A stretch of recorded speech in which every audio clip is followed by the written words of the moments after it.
Etiefo, Yamamoni Akwaba Eba Melodies Podcast YouTube channel, so Mr. And there, your first time or subscribing and click the notification bell on so we the latest news be about once I ever can. Ababa wabi Eden Sem Abetuja, na me pesa me bon sem ne so etremo, na munia mutremo adwen. Na senya be subscribing and then that screen so sisi Mr. Disu sa pepepe emai. We a opinion session, chewa adwen, na wo chewa adwen a, wo mo assembly form ho ana home no wo mo read the comments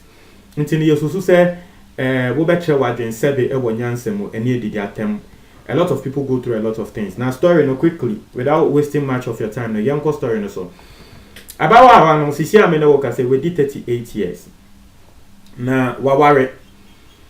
for 12 years ni na before wo be ware no na tre say abrantia na wone no ehihye ho no wo mo date for 5 years ansana womo eware ye na etiefo wo ware abrantie no na chese say during the 5 years wo ware abrantie no woni abrantie no womo fefro 2 times ema ni na ababawa no eyiguye woni abrantie no decide ye say na womo enye ready nti womo ye omo agen say womo be yiegu na womo eyiguye na sisi a ababawa no asem atone so in the sense guilt. You can't guilt her. Just say, "Wono ani trimu ebu ne fo." Asem ne say, "Embra na wone abrantie no date for 5 years and sana wo mo be ware no." Say ababa wa no na wo school na wo university. Na embra wo university no whilst she was dating this guy no na was also e wo mpena e wo university. Ena empena na wo e wo university ho no na tese wone no nso after for 2 times and also weighing 2 times na wono ne boy na ngasa wonim and just say while she was still in university no ne boyfriend a wo fa ne real boyfriend nechi na just say ne school boy a wo fa wo university no wone no so enyin say 2 times and also wo yi 2 times ni aguye but ne kunu na waware ne sisi an ne kunu no enim story we ne kunu no wo nim say ababa wa we na wafa ne chipen ana wo nim say baba wa we efa na chipen yambra no wo mo date no e ma baba wa na ekoyigu ya 2 times enti sisia no ni kunu ne de wo no ni trim no eye ne say embra na wo ne ababa wa ne date a wo ma na ye abortion twice no enu hu nti ne nde wo mo aware for 12 good years wo mo try say wo mo ebe wo ba wo mo nyaba no enti ni kunu no de wo blame ne ho say we de embra me ma wo ye abortion twice no minimum kama ma wanya abortion no minimum kama ma wo ye I am a yaw because it's here sebe ma ware ya ware atese ye woska ye betumi ahwe nkola so ye penkola so ye nya tese ne kunu no ono so atone so guilt atone so a tese wodi ne sika evura eye your friend say treatment mu or the nisika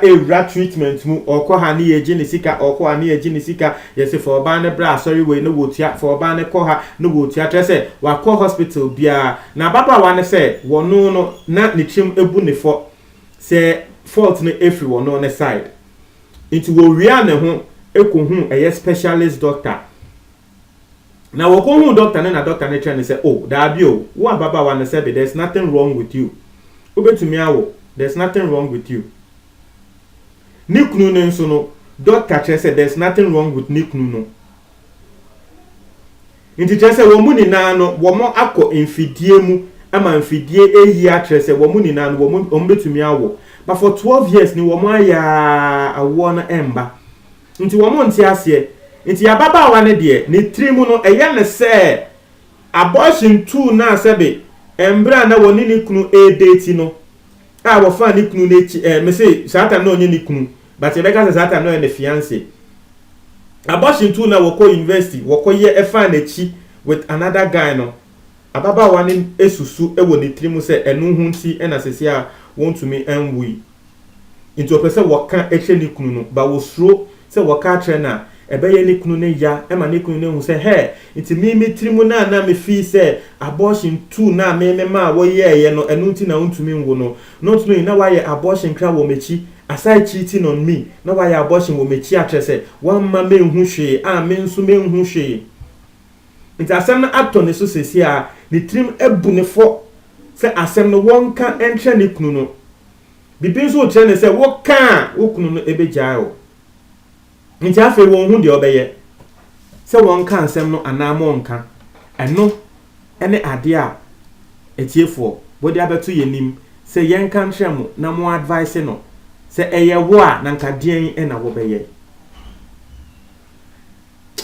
etiefo asem we die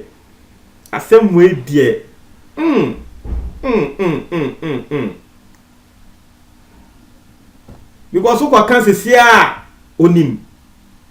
or see onim the type of person she has married or can say sa die ne hunti ebetumi ama na wawe egu 38 years old wa wo hwe 38 years a o keka ko 40 no na tese enche ebedu age bia enche sisi ampo de ngofu di 40 45 50 ho ko na wo say menopause achi omo nti wo keka ko 40 ho no na tese enche menopause bechin menopause chene de na tese afi de ba ne de wo nya wo kra biom nti ne yam hyehye no asese a wo hu de obeye e na wode abeto yenim se yenka entremo na etiefo montremo adwen na ne bako no wo be read comment no wo be hu ensem a ekoso nti ana meka na eni edidi atem eni afiansa wo be ba abonten abetre se you are wicked, what you did was wrong, God will punish you. Dabi yeni ayenya nyame membe ka se God will punish you to say wo de wo ye nyame ana to say wo de wo nya ebone da asem we eneda ne so na asem aba ena tres wo de abetu yenim se yenka bi emma no yentre ya adwen na wo hu de obeye because isi apa de na adwen ese won country ni kunu no wonka because ni kunu no aye everything possible sika ni kunu no spend utumu say ni kunu no kra feel guilt eda ni kunu ne so say wonu ni kunu no de o ma ababawa ne ye enu ntia na ababawa no wontumi nwo nti ni kunu ne kra asem ne hye no say eyo no ne fault nti ababawa ne say wonhu obeso aka che ni kunu na tese say ne asem ne hye ni kunu na ni kunu de bia wo dis ka hyem e de ne ko hospital say yenhwe no obeso waka che ni kunu no na tese ni kunu no eyifi wo no ni kunu ne so say ebia enya me kra me fault ebia tu na wokoye wechi no eno na tese de asem aba na tese 4 times nkwa wonyinsen ye you say unya akukofunu a unya silver and now no great tampon ebo sanjom na ache so many years osu unya akukofunu a unya silver so unya akukofunu embra na wo student no na one year ready so wo be wo no wonyinsen 4 times so ema wonyifo ni ni ago ye and there awaware tese nikunu enyaska wo munia wo munyaska wo mo pe eba keke no eba nemba for 12 good years of marriage eba nemba. This is a typical case of unya akukofunu a unya silver so a unya akukofunu.